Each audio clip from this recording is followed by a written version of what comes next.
समझ रहे हैं? बोलो आज आशीष का डे है। आशीष का डे। आज मेरा बीज परमेश्वर को पसंद आएगा। मैं भेंट लेकर आया हूं परमेश्वर के सामने। ये याद रखना, आप परमेश्वर को खुश करने के लिए भेंट चढ़ाते हैं।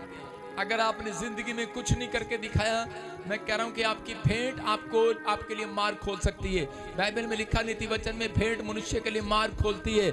आपके लिए गवर्नमेंट जॉब के लिए मार्ग नहीं खुल रहा, आपका पति शराब नहीं छोड़ रहा, आपका बच्चा विदेश नहीं जा रहा, आपका बिजनेस नहीं चल पा रहा, आप वहीं के वहीं खड़े हो, आपके ऊपर कोई आशीष नहीं है। पवित्र आत्मा आपसे बात कर रहा है, कह रहा है कि नीति वचन 18 के 16 में लिखा, कह रहा है कि भेंट मनुष्य के लिए मार्ग खोल देती है। अगर आज कोई काम नहीं खुल रहा, परमेश्वर आपके भेंट बोने के बाद, बीज बोने के बाद बड़ा मार्ग खोलने वाला है। यीशु मसीह के नाम में बड़ा मार्ग खुलवाना है कि छोटा मार्ग खुलवाना है?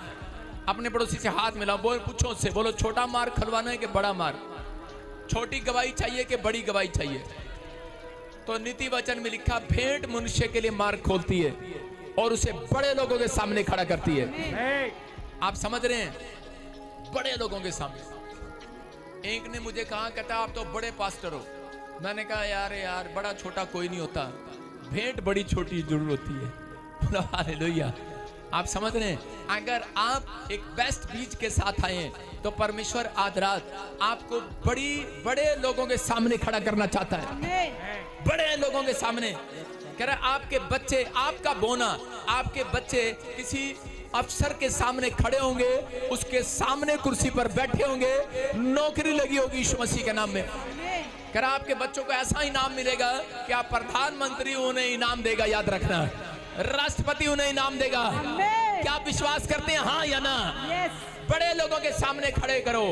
कह रहे कि आपको बड़े लोगों के सामने खड़े होना है। कह रहे आप सीड को बो सकते हैं। स्कैन कोड देख रहे हैं आप ICICI बैंक में कि चर्च में टाइलें लगाई जा रही हैं, शेड लगाया जा रहा है, जगह जगह पर लंगर किए जा रहे हैं। आप स्क्रीन पर देख रहे हैं, हम वहाँ पर काम कर रहे हैं। जगह जगह लोगों के लिए रुकने का इंतज़ाम किया जा रहा है अच्छे से। और आप बहुत सारे लोग जानते हैं कि चंडीगढ़ में हर संडे लोग आते हैं। आप स्क्रीन पर देख सकते हैं। मैं उन्हें हाथों से, कई बार जब मेरे पास टाइम होता है, मैं उन लोगों को जाकर अपने हाथों से लंगर बांटता हूँ और उन्हें खिलाता हूँ। परमेश्वर उन्हें आशीष दे। जो लोग हमारी हेल्प करते हैं, परमेश्वर आपको ब्लेसिंग देगा। याद रखना कि आपका बीज उपजाऊ भूमि पर होना चाहिए। उपजाऊ भूमि पर, अगर आपने पथरीली भूमि पर बोया है तो उपज बाहर नहीं आएगी।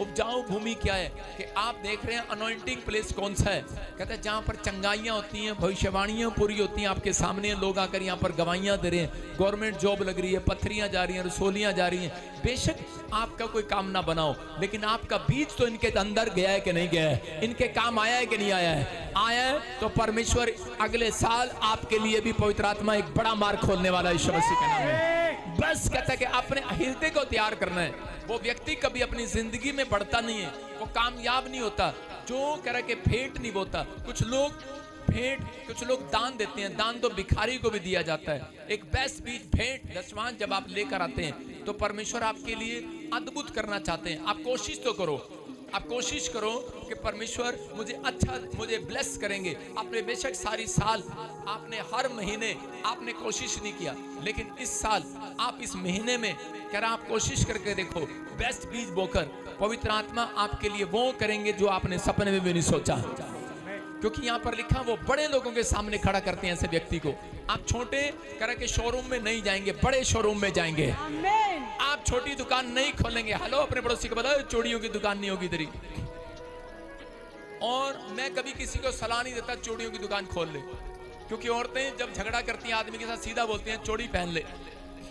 मैं कह रहा हूं कि आपने चूड़ियां नहीं डाल रखी चर्च, हाँ या ना? चूड़ियां तो डाल रखी आपने।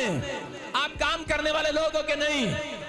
आप काम करने वाले लोगों, मेहनत करने वाले लोगों, आपके हाथों में चूड़ियां नहीं है, आपके हाथों में परमेश्वर का वचन होना चाहिए। आप जिंदा जी कहता है परमेश्वर के, कह रहा है कि अभिषेक कह रहा बच्चे हैं। आज से आपके घर परमेश्वर बहुत सारा फाइनेंस को रिलीज करेगा यीशु मसीह के नाम में। बस आपको विश्वास करना है, विश्वास करना है कि मेरे बोने के बाद वो मुझे फाइनेंस को डबल करेगा।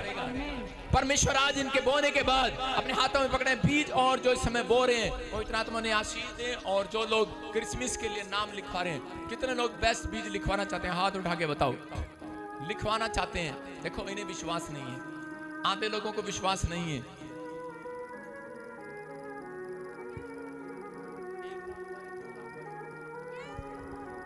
ऊपर करो जरा, एक वाले दो वाले हाथ उठाओ। आप समझदार हैं। अभी देखो नीचे आ रहे हैं टाइम टाइम फिश। मैंने कहा परमेश्वर जांचता है, सिर्फ क्या करता है? चेक करता है। बाइबल में लिखना तो वो चेक करना है, देना। परमेश्वर के स्वर्गदूत आ जाते हैं उस समय, जिस समय परमेश्वर का दास दान मांग रहा हो। याद रखना, वो समय देख रहे होते हैं कौन कौन लोग उनकी फोटो खींच रहे होते हैं परमेश्वर का। मैंने देखा है पंजाब के अंदर कि सच में पंजाबियों में बहुत बड़ा दिल होता है दान देने के लिए, लेकिन दिल दिखाओ आज, जोर से हालेलुया बोलकर आज। आपको विश्वास करना है। कहते कि वहां पर जब एक विधवा औरत बीज बोरी थी तो उस समय में यीशु मसीह पहले आकर बैठ गया वहां पर, और ये देख रहा था कि कौन किस प्रकार से बीज बोता है। देखा कि नहीं? तो जब आप क्रिसमस के दिनों में बीज बो रहे हैं, पिछले साल भी ऐसे बोया था, इस साल भी ऐसे बो रहे हैं, तो परमेश्वर देख रहा है। अगले साल पहले से ही उसने स्वर्गदूत आज के दिन से जब आप बोते हैं तो परमेश्वर पहले से तैयारी कर लेता है माइंड में। यूसुफ के लिए पहले से तैयारी कर ली थी कि मैं इसको आने वाले समय में इसको प्रदेश का प्रधानमंत्री बनाऊंगा यीशु मसीह के नाम में। परमेश्वर, क्योंकि उसका बाप बोने वाला था, कह रहा कि याद रखना इसहाक बोने वाला था। याद रखना अगर आप बोने वाले हैं, परमेश्वर आपके लिए माइंड में पहले से तैयार कर लेगा आपके बच्चों के लिए मैं क्या बनाऊंगा, आपको मांगना नहीं पड़ेगा। परमेश्वर यही बात बताना चाहते हैं कि इसहाक कह रहा इस बात के लिए समझदार था, उसने पहले से बोया। आज आपने अगर जब आप फैसला लेते हैं इस समय कि मैं क्या बोऊंगा क्रिसमस के दिनों में, परमेश्वर पहले से फैसला लेते हैं। आप मांगते रहे, कुछ लोग तैयार नहीं रहते और बाइबल में लिखा वो चेला मार खाता है। कुछ लोग सोचते हैं कि हम शायद कहते हैं बोने में प्रार्थना करते हैं, बाइबल पढ़ते हैं, लोगों को लाते हैं, बोने में कुछ नहीं होने वाला। परमेश्वर बोने के, अगर आप बोने के स्टाइल में तरक्की नहीं करते, मल्टीप्लाई नहीं होते, तो परमेश्वर कभी भी आपको रिच पर्सन नहीं बनाएंगे। अगर आप बोते हैं तो परमेश्वर कहते हैं मैं बड़े लोगों के सामने खड़ा करूंगा। यूसुफ को बड़े लोगों के सामने खड़ा किया परमेश्वर ने। पवित्र आत्मा कहता है कि उस बादशाह के सामने आपको भी खड़ा करेगा जो मोहल्ले में अपने आप को बादशाह समझता है, जो देश में बादशाह समझता है, गांव में बादशाह समझता है, कहता है उसके सामने खड़ा करेगा, मुकाबला नहीं कर पाएगा आपका। याद रखना ये दिन करे कि वो चल रहे हैं, आपको आशीष लेनी है कि नहीं, मर्जी आपकी, ये फैसला आपका है। लेकिन जिसको फैसला करना है अब इसी समय फैसला होगा। आज अपने हाथों को उठाओ और इसी समय जो लोग बोना चाहते हैं बेस्ट बीज के साथ अपने हाथ उठाओ और परमेश्वर को बताओ कि मैं कितना बोना चाहता हूँ। मन में बताओ, बोलो आज कि परमेश्वर, क्योंकि वो यहाँ पर आपको चेक करने के लिए आया हुआ है। पवित्र आत्मा जो इस समय ऑनलाइन है, जो इस समय घर पर बैठे हैं, जो ये कह रहे हैं कि परमेश्वर मजबूरी बहाने नहीं सुनता, परमेश्वर इनके मन को देख, इनके विश्वास को देख। अगर ये बोने में विश्वास योग्य है, मेरे पिता इनका विश्वास है, तो पवित्र आत्मा इसी महीने में इनके लिए फंड का इंतजाम करे यीशु मसीह के नाम में। इनके बिजनेस खोल दे यीशु मसीह के नाम में। इनके बच्चे आशीषित हो जाए यीशु मसीह के नाम में। ये ब्लेसिंग में बदल जाए यीशु मसीह के नाम में। फेवर कर परमेश्वर यीशु मसीह के नाम में। बोलो आमीन। मैं फिर कह रहा हूं, जो नए कपड़े पहन के नहीं आएगा उसकी एंट्री नहीं है शोभा यात्रा में। फिर सुन रहे हो कि नहीं? शोभा यात्रा पे आपको नए कपड़े पाकर आना है। कौन से कपड़े?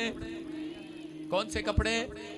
नए कपड़े। जैसे दुल्हन दूल्हे का जोड़ा और दूल्हा दुल्हन का जोड़ा होता है, शादी के दिन डाला था कि नहीं? बिल्कुल चमकते हुए और नहा कर आना सबने। शोभा यात्रा पे मैं कह रहा हूं, अगर आप नहा कर आएंगे और कपड़े बिल्कुल अच्छे से पहन कर आएंगे, तैयार होकर, दूल्हा आएगा, दूल्हा आएगा, दूल्हा आएगा, आशीष देने के लिए आएगा अपनी दुल्हन को। मैंने बताया कई बार, कहता योशु को कहा था, कह रहा कि इस दीवार के तुम 6 चक्कर काटो, 7वें चक्कर 7 चक्कर काट कर, कहता 7वें चक्कर में जय जयकार के नारे लगाना। तो उसका मतलब कह रहा कि शोभा यात्रा में जब आप पैदल यात्रा करते हैं, चक्कर काटते हैं, इस बार ज्यादा लंबी नहीं रखी आपके लिए, थोड़ी रखी है। तो आपको पता करे कि जब चक्कर काटते हैं तो उसी समय आज आपके जीवन में कर्जे का चक्कर खत्म, बीमारियों का चक्कर खत्म, हॉस्पिटल का चक्कर खत्म, करें कि और परिस्थितियों का चक्कर खत्म हो जाएगा यीशु मसीह के नाम में। कोर्ट कचहरी का चक्कर खत्म हो जाएगा यीशु मसीह के नाम में। कहता है परमेश्वर चाहते हैं कि आप जय जयकार के नारे लगाएं। अपने हाथों को उठाओ, जोर से तारीफ करो, शाबाश।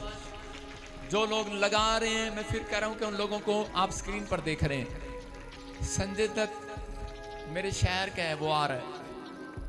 संजय दत्त जी आ रहे हैं, जैकी श्रॉफ जी आ रहे हैं, रणवीर सिंह और राजपाल यादव और सुनील पॉल, अनिल पॉल, और क्या नाम है मुझे समझ में नहीं आ रहा, क्योंकि मैं एक्टरों को ज़्यादा जानता नहीं हूँ। और जॉनी लीवर जी आ रहे हैं, अपने हाथों को उठाओ, जोर से तारीफ करो यीशु मसीह के नाम में। क्या बिलीव कर रहे हैं परमेश्वर क्रिसमस के दिनों में आशीष देने के लिए आ रहे हैं? ये पंपलेट लो और जाओ, लोगों को सुसमाचार सुनाओ। समझ रहे हैं? बहुत सारे लोग बोलते हैं, कहते हैं कि शायद प्रॉफिट बजिंदर अपने लिए करता है। भाई साहब, इनकी फीस पता कितनी है? एक बंदे की 1 करोड़ 60 लाख रुपए फीस है। अगर पादरी के पास इतने पैसे होते तो आपसे क्यों मांगता? बूढ़ा हो जाऊं इतने पैसे दूं तो किसी को? ये तो परमेश्वर की दया है। वो सब आ रहे हैं, अपने हाथों को उठाओ, जोर से तारीफ करो। राजपाल यादव की गवाही बनी है और उसने उसको बताया। सुनील पोल यहाँ से गया, उसने उन लोगों को बताया। आप समझ रहे हैं ना कौन लेकर आ रहे हैं? तो वो बता रहे हैं, कह रहे कि यार वाकई हमारी प्रोफेसियां धड़ाधड़ पूरी हो रही हैं यीशु के नाम में। प्रभु सुनते हैं, परमेश्वर चाहते हैं। जो व्यभिचारिणी औरत थी, आपको कभी नहीं डरना इन बातों के लिए। व्यभिचारिणी जो औरत थी, वो उस समय में एक फिल्म एक्टर थी। वो मुजरा करती थी लोगों के सामने, और मैं उसको फिल्म एक्टर कहूंगा। लेकिन उस समय में वो यीशु के पास आई और उसका उद्धार हो गया। अगर आज कोई आ रहा है आपके घर तो उसका उद्धार हो जाए। प्रार्थना करो यीशु मसीह के नाम में। ये पूरे वर्ल्ड में मैं कह रहा हूँ कि परमेश्वर ने मेरे ऊपर दया की है। ये टैलेंट है, मैं उसके ग्रेस से कह रहा हूँ कि उसका ग्रेस है मेरे ऊपर। ये प्रभु का ग्रेस है कि वो मुझे ऐसे बड़े बड़े लोगों के बीच में खड़ा करता है। उसने कहा अगर तुम किसी ऐसे व्यक्ति को देखो जो काम काज में निपुण हो, कहता है कि वो राजा के सामने नहीं, राजाओं के सामने खड़ा होगा यीशु मसीह के नाम में। तो ये परमेश्वर की ब्लेसिंग है, ये मेरी मेहनत है। आप समझ रहे हैं? कह रहा है कि अगर आपको कोई कंफ्यूज कर रहा है, मैं कह रहा हूँ उसके बल्ब बंद हो जाए यीशु मसीह के नाम में। अपने हाथों को उठाओ और जोर से तारीफ करो यीशु मसीह के नाम में। जोर से तारीफ करें। परमेश्वर आप